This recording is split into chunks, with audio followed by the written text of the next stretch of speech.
시도 때도 없이 계속되는 그의 요구를 처음으로 한번 거절했습니다. 그런데 그는 정색한 채로 방 안에 들어가더니 그 모습을 보고 저는 경악했습니다. 저는 윤미라입니다. 64세에 이런 이야기를 하게 될 줄 몰랐어요. 10년 전 남편이 세상을 떠난 후 저는 혼자 살아왔습니다. 매일 똑같은 일상이었죠.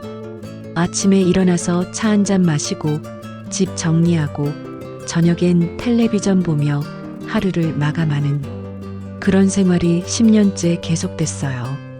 그런 제게 변화가 찾아온 건 작년 봄이었습니다. 딸이 권해서 동네 문화센터 요가 강좌에 등록했거든요. 처음엔 망설였어요. 이 나이에 뭘 새로 시작한다고. 하지만 집에만 있으니 몸도 마음도 굳어가는 게 느껴졌어요. 요가 수업 첫날, 저는 맨 뒤쪽 자리에 앉았습니다. 다들 저보다 젊어 보였거든요.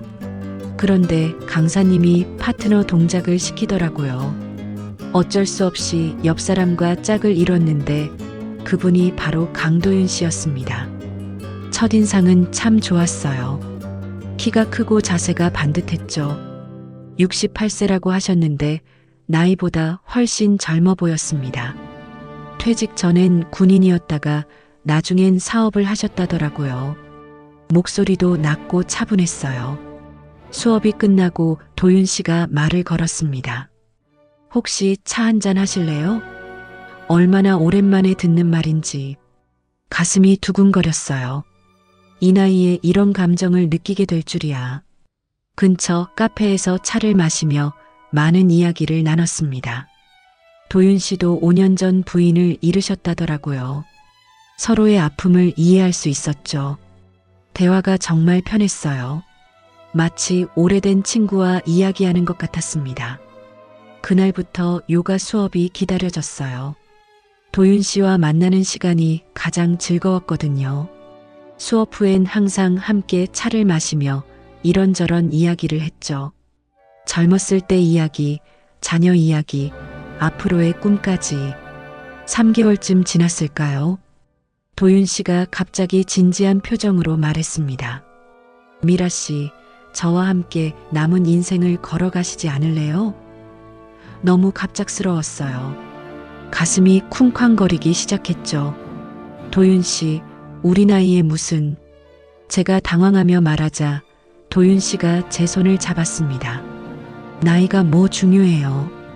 우리에게 남은 시간이 얼마나 소중한데요. 혼자 보내기엔 너무 아깝지 않나요? 그 말에 마음이 움직였어요. 정말 그랬거든요. 하루하루가 그냥 지나가고 있었으니까. 도윤 씨와 함께라면 남은 인생이 더 의미 있을 것 같았습니다. 일주일 정도 고민했어요. 아이들 반응도 걱정됐고 주변 시선도 신경 쓰였죠. 하지만 마음속 깊은 곳에서 한 번 더 사랑해보자는 목소리가 들렸어요. 64세에 다시 찾아온 설렘을 놓치고 싶지 않았습니다. 결국 저는 도윤 씨의 프로포즈를 받아들였어요. 결혼식은 간소하게 치렀죠. 가족들과 가까운 지인들만 모시고 조촐한 예식장에서요. 도윤 씨가 준비한 전원주택으로 신혼여행 대신 바로 이사를 했습니다. 새 집은 정말 예뻤어요. 작은 정원이 있고 거실 창문으로는 멀리 산이 보였죠. 여기서 우리 행복하게 살아보자고 도윤 씨가 말했을 때 저는 정말 행복할 수 있을 거라고 믿었습니다.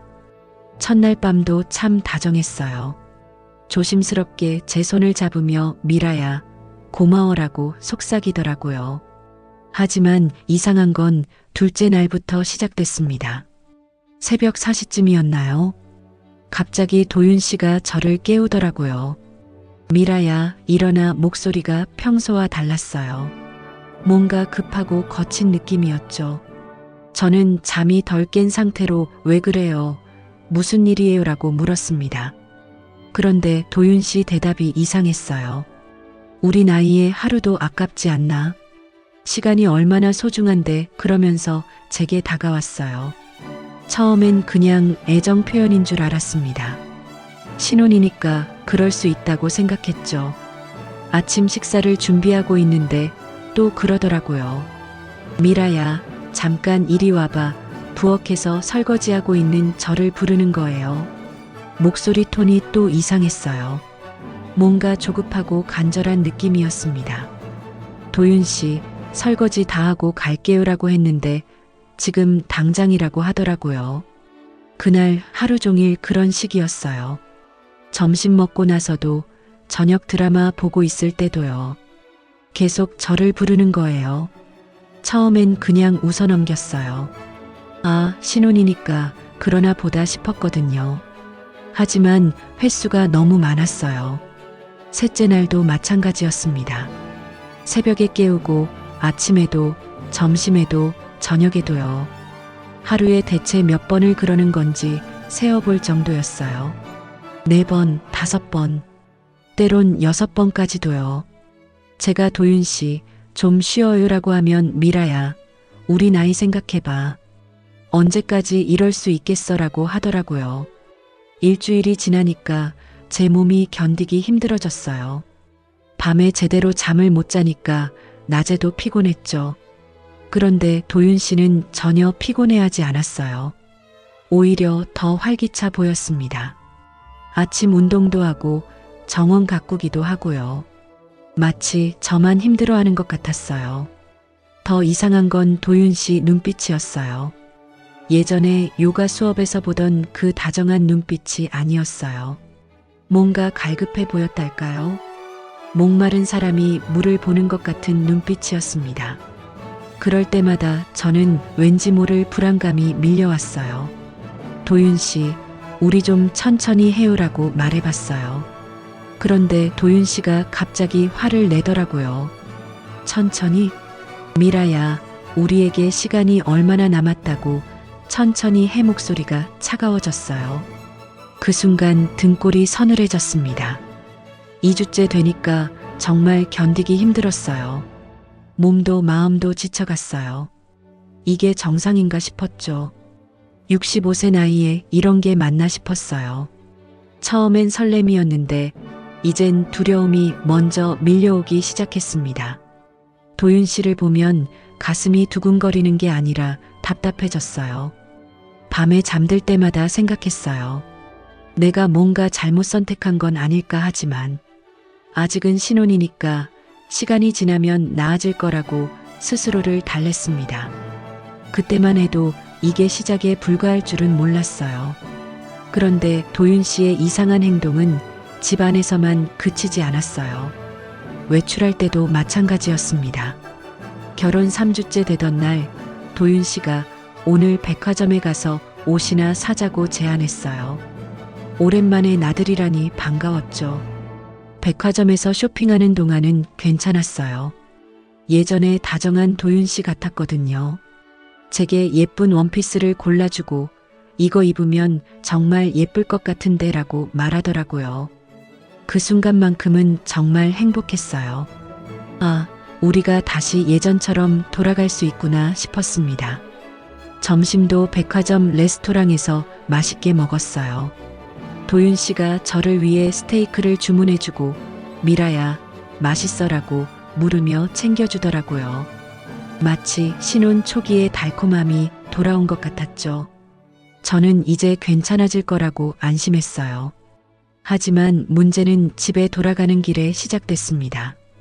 차에 타자마자 도윤 씨 분위기가 달라졌어요. 운전대를 잡은 손이 하얗게 되도록 꽉 쥐고 있더라고요. 그리고 갑자기 미라야, 오늘 정말 좋은 하루였어라고 말했는데 목소리가 떨리고 있었어요.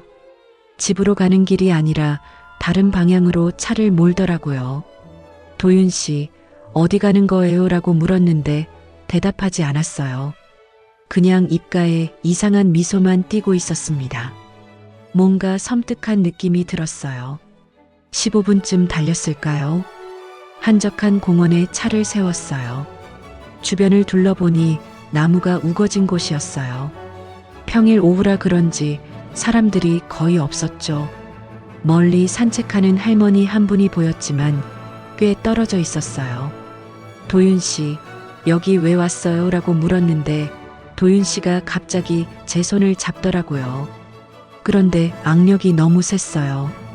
아플 정도였어요. 미라야, 여기서 특별한 추억을 만들자. 그렇게 말하면서 눈빛이 이상해졌어요. 도윤 씨, 무슨 소리예요?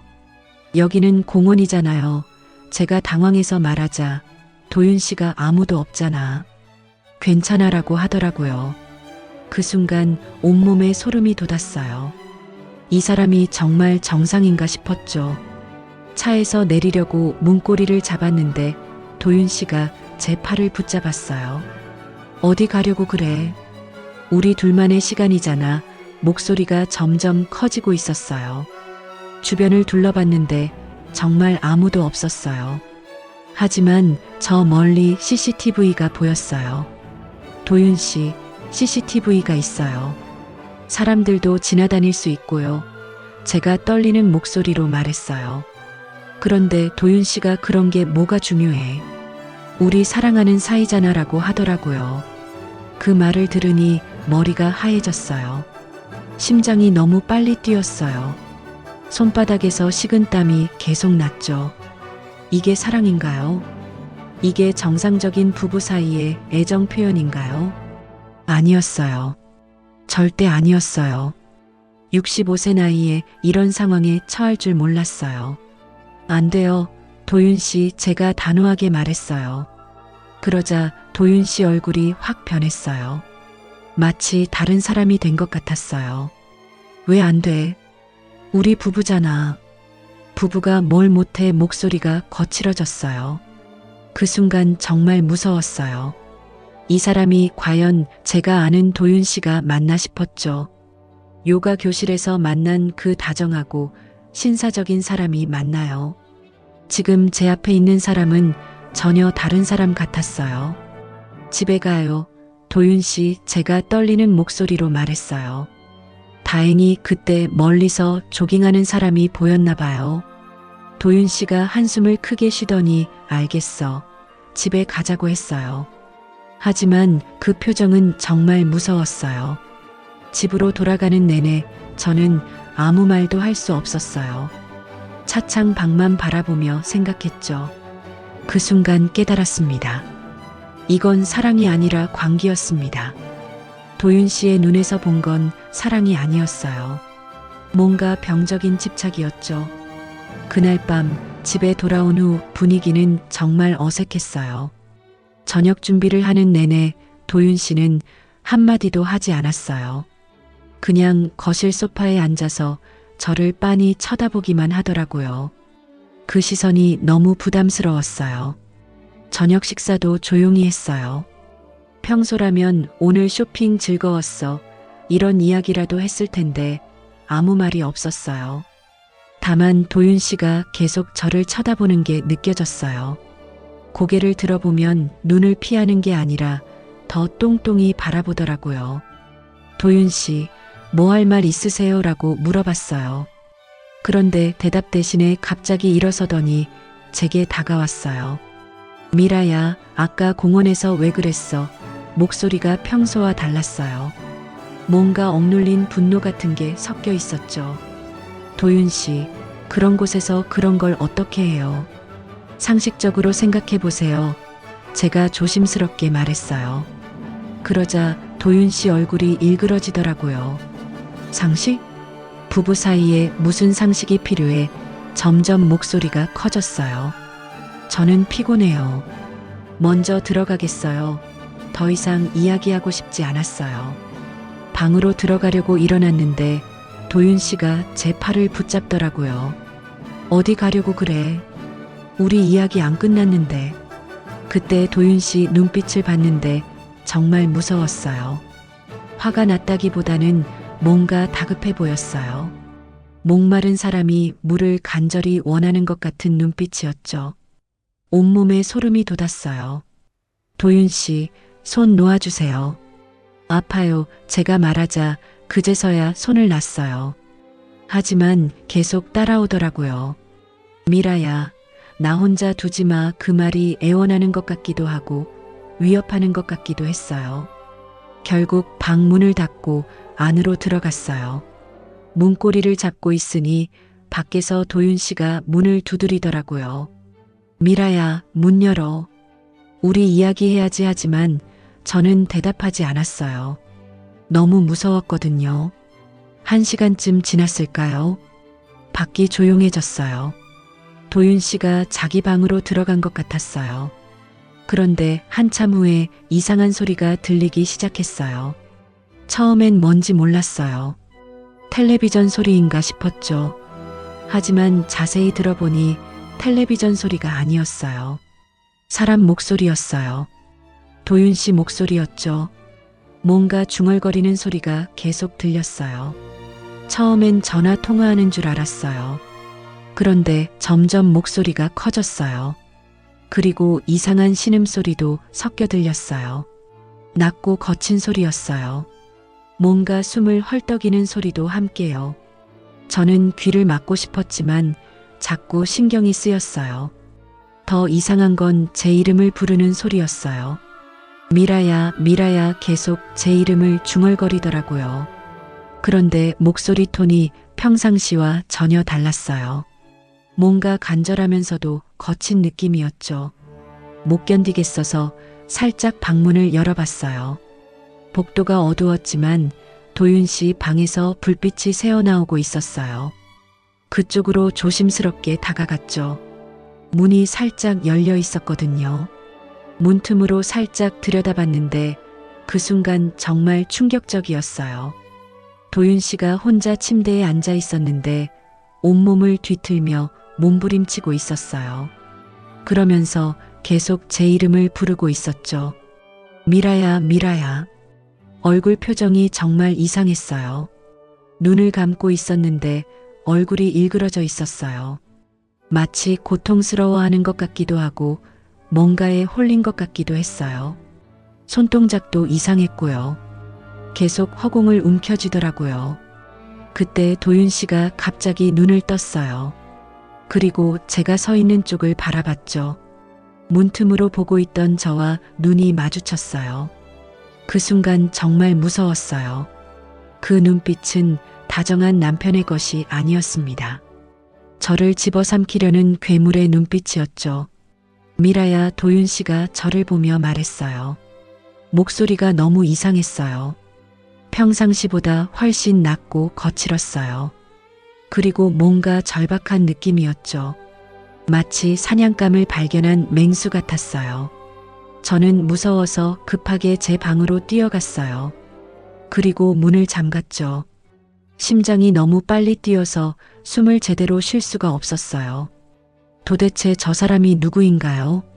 제가 결혼한 사람이 정말 도윤 씨가 맞나요? 그날 밤 잠을 한숨도 못 잤어요. 계속 그 장면이 머릿속에 맴돌았어요. 도윤 씨의 일그러진 얼굴, 거친 신음소리, 그리고 그 무서운 눈빛. 이게 정상적인 남편의 모습인가요? 결혼 한 달도 안 돼서 이런 걸 보게 될 줄 몰랐어요. 새벽까지 뒤척이며 생각했어요. 내가 뭘 잘못한 걸까? 아니면 원래 이런 사람이었는데 제가 모르고 있었던 걸까? 64세에 다시 시작한다고 했는데 이게 제가 바랐던 새로운 인생인가요? 그 일이 있고 며칠이 지났어요. 저는 도윤 씨를 대하는 게 너무 어려워졌어요. 같은 공간에 있으면 숨이 막혔거든요. 그래서 핑계를 대고 자꾸 외출하려고 했죠. 병원에 가야겠어요. 마트에 장 보러 가야겠어요. 그런 식으로요. 도윤 씨는 처음엔 따라오려고 했어요. 내가 같이 갈까라고 하더라고요. 하지만 제가 혼자 다녀올게요라고 단호하게 말하니까 그냥 보내주더라고요. 다만 그때마다 아쉬워하는 표정을 지었어요. 그날도 마찬가지였어요.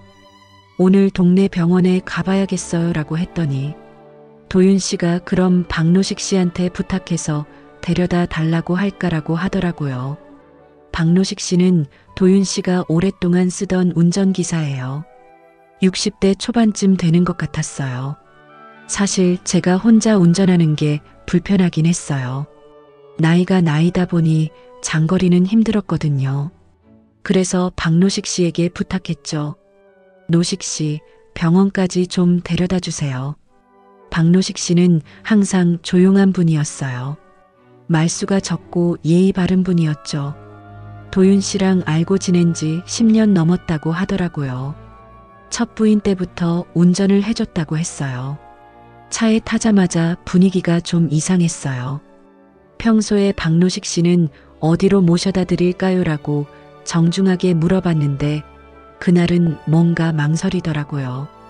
백미러로 저를 자꾸 쳐다보는 게 느껴졌어요. 노식 씨, 괜찮으세요라고 물어봤어요. 그런데 대답 대신에 한숨을 크게 쉬더라고요. 사모님, 괜찮으시죠라고 되묻더라고요. 무슨 뜻인지 모르겠어서 네, 괜찮아요라고 했어요.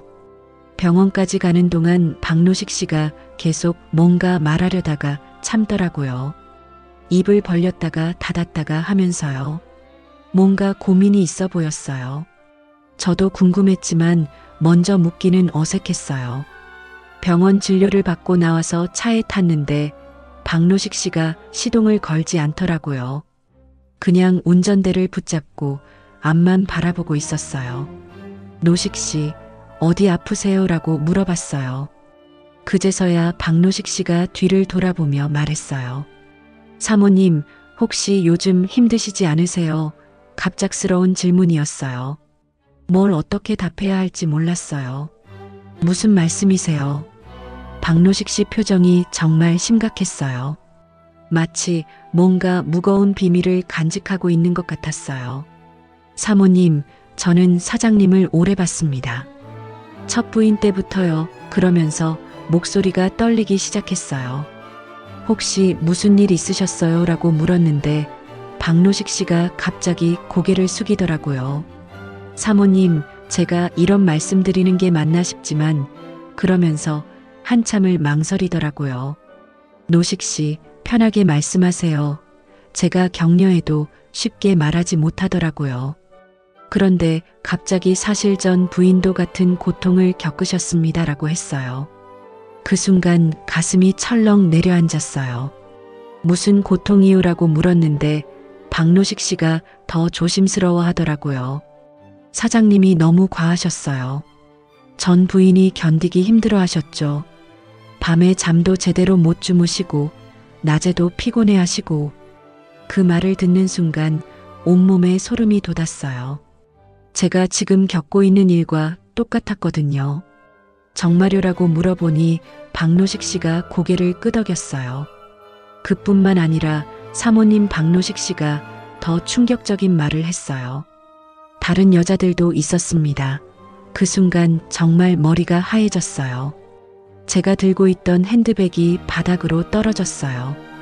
다른 여자들이요라고 되물었는데 박노식 씨가 미안하다는 표정으로 말했어요. 전 부인 돌아가시고 나서도 여러 여자분들이 계셨어요. 모두 비슷한 연령대의 분들이었죠. 숨이 가빠지기 시작했어요.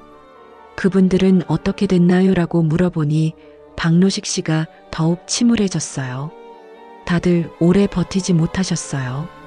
어떤 분은 병원에 실려가시기도 하고 어떤 분은 그냥 사라지시기도 하고 사라졌다는 게 무슨 뜻이에요?라고 물었는데 대답하지 않더라고요. 다만 사장님이 너무 집착하시거든요. 한번 마음에 든 여자가 있으면 놓아주질 않으세요라고 했어요. 그 순간 알았습니다. 제가 지금 걷고 있는 길은 누군가 이미 비극으로 끝낸 길이라는 거요. 전 부인도 다른 여자들도 모두 같은 고통을 겪었다는 거였어요. 노식 씨, 그럼 왜 진작 말씀 안 하신 거예요? 라고 따져 물었어요. 그러자 박노식 씨가 죄송합니다. 사모님. 제가 뭔 말을 어떻게 해야 할지 몰랐어요. 그리고 혹시 이번엔 다를까 싶었거든요. 라고 하더라고요. 하지만 아니었어요. 전혀 달라지지 않았어요. 오히려 나이가 들면서 더 심해진 것 같았어요. 박노식 씨가 조심스럽게 말했어요. 사모님, 빨리 결정하시는 게 좋을 것 같습니다.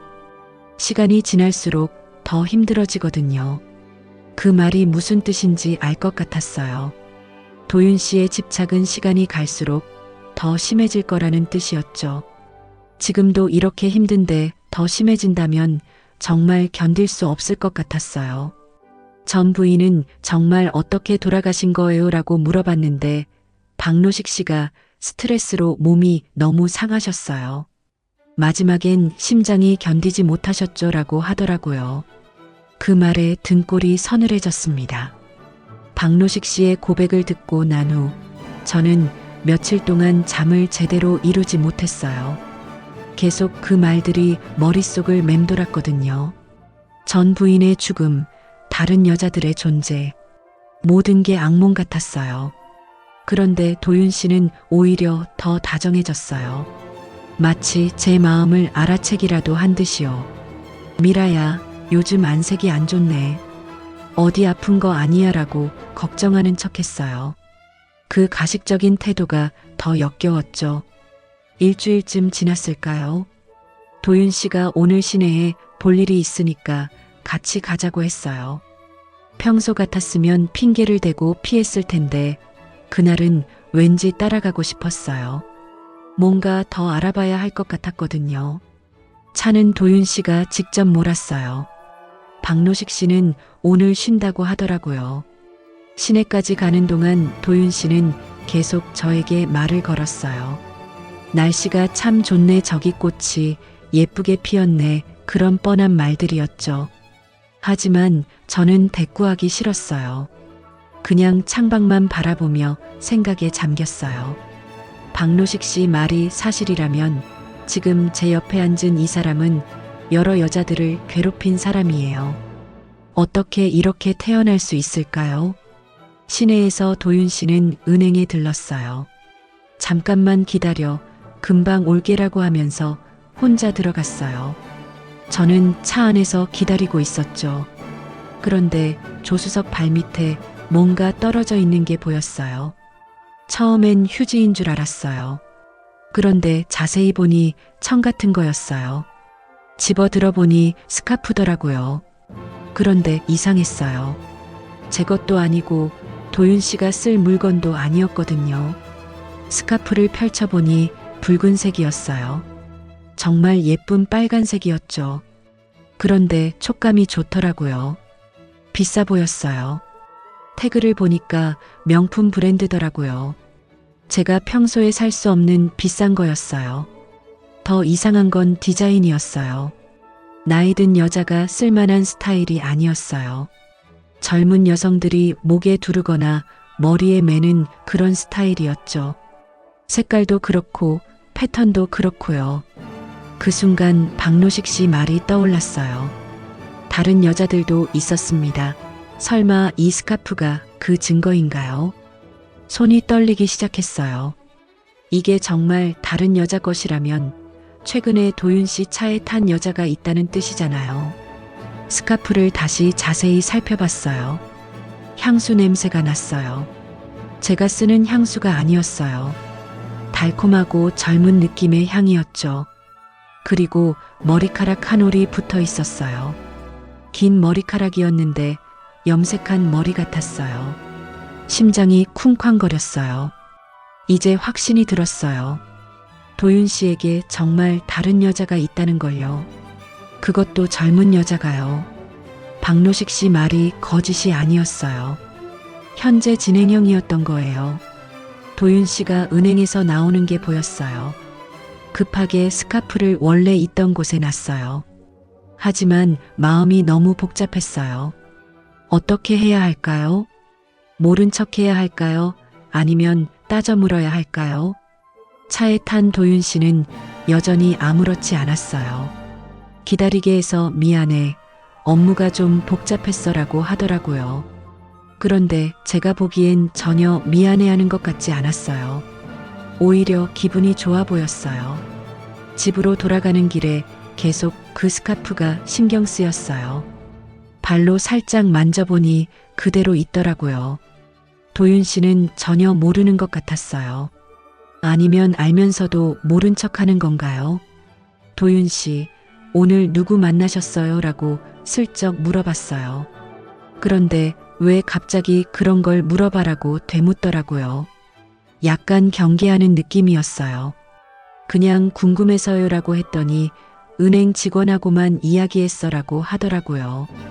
하지만 믿을 수 없었어요. 그 스카프가 증거잖아요. 분명 다른 여자와 만났을 거예요. 그것도 제가 모르는 사이예요. 언제 만났을까요? 제가 외출한 사이에 집에 데려왔을까요? 아니면 다른 곳에서 만났을까요? 생각할수록 화가 났어요. 박노식 씨 말이 맞았어요. 도윤 씨는 변하지 않았어요. 저와 결혼하고서도 다른 여자들과 만나고 있었던 거예요. 그러면서 저에게는 그렇게 집착했던 거죠. 집에 도착했을 때 도윤 씨가 차에서 뭔가를 찾더라고요. 이상한 애라고 중얼거리면서요. 스카프를 찾는 건가 싶었어요. 하지만 저는 모른 척 했어요. 뭘 찾으세요라고 물어봤더니 아니야, 별거 아니야 라고 하더라고요. 그날 밤 저는 잠들 수 없었어요. 계속 그 붉은 스카프가 떠올랐어요. 작은 스카프 한 장이었지만 그게 모든 진실을 드러내는 증거였어요. 도윤 씨의 거짓말, 외도, 그리고 저를 속이고 있다는 사실 모든 걸요. 이제 더 이상 의심의 여지가 없었어요. 박노식 씨가 말한 게 다 사실이었어요. 도윤 씨는 지금도 다른 여자들과 만나고 있어요. 저는 그냥 그 중 하나일 뿐이에요. 그것도 집에서 기다리는 바보 같은 존재로요. 붉은 스카프를 발견한 후 저는 며칠 동안 고민에 빠졌어요. 밤잠을 설치며 생각했죠. 이 결혼을 계속할 수 있을까요? 아니, 계속해야 할까요? 박노식 씨의 고백, 도윤 씨의 이상한 행동들, 그리고 결정적으로 그 스카프까지 모든 증거가 명확했어요. 도윤 씨는 저를 사랑하는 게 아니었어요. 그냥 소유하고 싶어 하는 거였죠. 그러면서 다른 여자들과는 계속 만나고 있었고요. 이런 사람과 평생을 함께 할 수는 없었어요. 결심을 굳히는데 사흘이 걸렸어요. 64세에 다시 이혼한다는 게 쉬운 일은 아니었거든요. 주변 시선도 걱정됐고 경제적인 문제도 있었어요. 하지만 이대로 사는 것보다는 나을 거라고 생각했어요. 그날 아침 평소처럼 아침 식사 준비를 했어요. 도윤 씨는 신문을 보며 커피를 마시고 있었죠. 오늘 날씨가 좋네라고 혼잣말하면서요. 저는 떨리는 손으로 밥그릇을 놓았어요. 도윤 씨, 할 말이 있어요. 제가 먼저 말을 꺼냈어요. 목소리가 떨렸지만 최대한 침착하게 하려고 했죠. 도윤 씨가 신문에서 눈을 떼고 저를 봤어요. 무슨 말? 심호흡을 한 번 하고 말했어요. 여보, 이 결혼 끝내고 싶습니다. 그 순간 정말 조용해졌어요. 시계 초침 소리까지 들릴 정도로요. 도윤 씨는 커피잔을 든 채로 멈춰 있었어요. 예상했던 반응은 아니었어요. 화를 낼 줄 알았거든요. 아니면 이유라도 물어볼 줄 알았어요. 하지만 도윤 씨는 그냥 저를 바라보기만 했어요. 표정도 별로 놀란 것 같지 않았어요. 갑자기 웬 소리야, 목소리도 평상시와 다르지 않았어요. 오히려 너무 차분해서 더 이상했어요. 갑작스러운 게 아니에요. 계속 고민해왔어요 라고 대답했어요. 그런데 도윤 씨가 한숨을 쉬더니 그래, 내 선택이라면이라고 했어요. 너무 쉽게 받아들이는 거예요. 억지로 붙잡을 필요 없지라고 덧붙이면서요. 그 말에 정말 당황했어요. 이유는 안 궁금하세요? 라고 물어봤어요. 그런데 도윤 씨가 굳이 들어야 할까라고 반문하더라고요. 어차피 내 마음이 떠났으면 이유가 뭔들 소용없잖아. 그 순간 허무감이 밀려왔어요. 이 사람에게 저는 대체 뭐였을까요? 그렇게 집착하더니 막상 이렇게 나가겠다고 하니까 이렇게 담담할 수 있나요? 마치 처음부터 예상하고 있었던 것 같았어요. 정말 이렇게 끝내는 게 맞나요라고 한 번 더 물어봤어요. 혹시 제가 놓친 게 있나 싶어서요. 하지만 도윤 씨는 미라야, 우리 어른답게 하자고 하더라고요. 식탁 위에 커피는 식어가고 있었어요. 아침 햇살이 창문으로 들어오고 있었죠. 평범한 아침이었는데 저희 결혼은 끝나고 있었어요. 이렇게 담담하게요. 그럼 언제까지 정리할까요? 라고 물어봤어요. 현실적인 이야기를 해야 했거든요. 급할 것 없지. 천천히 하자고 도윤 씨가 말했어요. 마치 이사 계획을 세우는 것 같았어요. 그날 오후 저는 짐을 정리하기 시작했어요. 가져온 옷가지들, 개인용품들을 챙겼죠. 생각보다 많지 않았어요. 결혼 생활이 2달이 채 안 됐으니까요. 도윤 씨는 평소처럼 지냈어요. 텔레비전도 보고 신문도 읽고요. 마치 아무 일도 없었던 것처럼요. 저를 붙잡으려는 시도도 없었고 화를 내는 일도 없었어요. 저녁 식사 때도 마찬가지였어요. 이사할 곳 정했어라고 물어보더라고요. 작은 아파트 알아보고 있어요 라고 했더니 그래, 좋은 곳으로 가라고 하더라고요. 정말 이상했어요. 그렇게 저에게 집착하던 사람이 이렇게 쉽게 보내줄 리가 없잖아요. 뭔가 계획이 있는 건 아닐까요? 아니면 이미 다른 여자가 있으니까 상관없는 건가요? 그날 밤 각자 방에서 잤어요. 마지막 밤이 될지도 모르는데 특별할 것도 없었어요. 오히려 마음이 편했어요. 더 이상 도윤 씨 눈치를 볼 필요가 없었거든요. 새벽에 잠깐 깼는데 도윤 씨 방에서 전화하는 소리가 들렸어요. 누구와 통화하는 건지 궁금했지만 듣지 않았어요. 더 이상 제가 알 일이 아니었으니까요. 아마 그 스카프의 주인과 통화하는 것일지도 모르죠. 이혼 절차는 생각보다 빨리 끝났어요. 도윤 씨가 협조적이었거든요. 재산 분할도 복잡하지 않게 했어요. 많이 가져가라고 하더라고요. 하지만 저는 제가 가져온 것들만 챙겼어요. 더 이상 그 사람과 연결된 건 아무것도 원하지 않았거든요. 결혼한 지 3개월 만에 다시 혼자가 됐어요. 64세에 결혼해서 65세에 이혼한 거죠. 주변 사람들은 뭐라고 생각할까요? 하지만 상관없었어요. 제 인생이잖아요. 새로 구한 아파트는 정말 작았어요. 방 하나에 작은 거실, 그리고 조그만 주방이 전부였어요. 도윤 씨네 전원주택과는 비교가 안 됐죠. 하지만 제게는 천국 같았어요. 제 공간이었거든요. 첫날 밤 혼자 앉아서 차를 마시며 생각했어요. 정말 이게 맞는 선택이었을까? 경제적으로는 분명 어려워졌어요. 큰 집도 없고 여유로운 생활도 할 수 없게 됐죠. 하지만 마음만은 자유로웠어요. 새벽에 깰 때도 무섭지 않았어요. 누가 저를 깨우지 않을 거라는 안도감이 있었거든요. 혼자 커피를 마시며 창밖을 보는 시간이 이렇게 평화로울 줄 몰랐어요. 일주일쯤 지나니까 적적했어요. 그래도 뭔가 해야겠다 싶었어요. 집에만 있으면 또 우울해질 것 같았거든요. 그래서 동네를 둘러보다가 노인 복지관을 발견했어요. 복지관에 들어가니 할머니들이 모여서 뭔가 만들기를 하고 있더라고요. 어머니, 여기 처음 오시나 봐요라고 직원분이 말을 걸어주셨어요. 네, 이사 온 지 얼마 안 돼서요라고 대답했어요. 봉사활동에 관심 있으시면 언제든 말씀하세요. 그 말에 귀가 번쩍 뜨였어요. 봉사라니 생각해보지 못했던 일이었어요. 어떤 봉사가 있나요?라고 물어봤더니 여러 가지 프로그램이 있다고 하더라고요. 가장 마음에 든 건 독거노인 도시락 배달이었어요.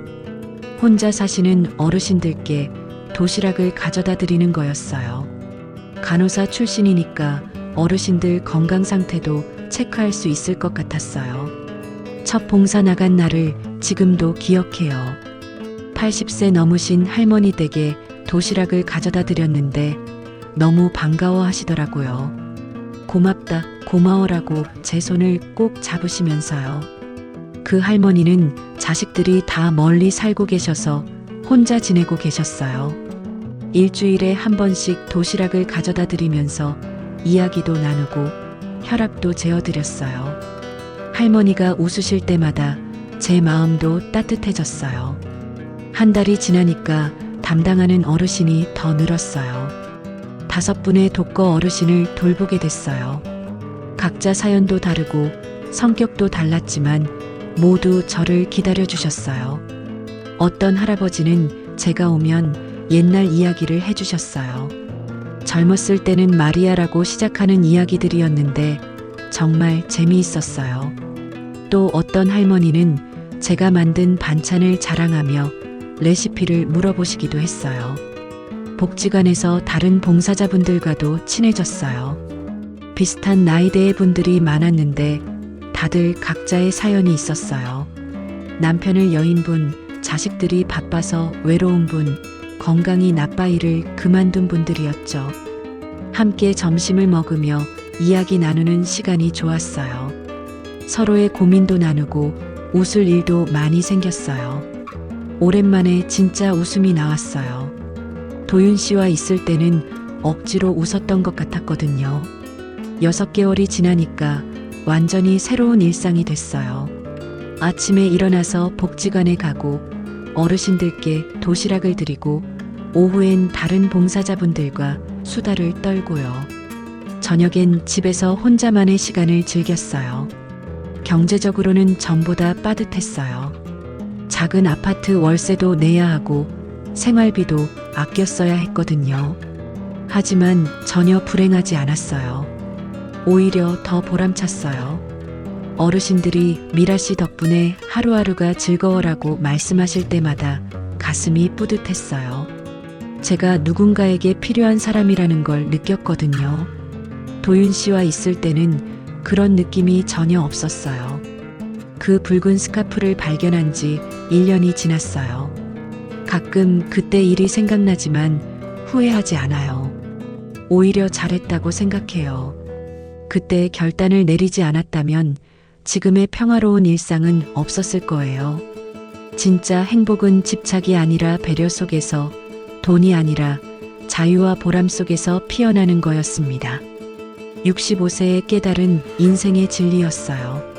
비록 늦었지만 알게 돼서 다행이에요.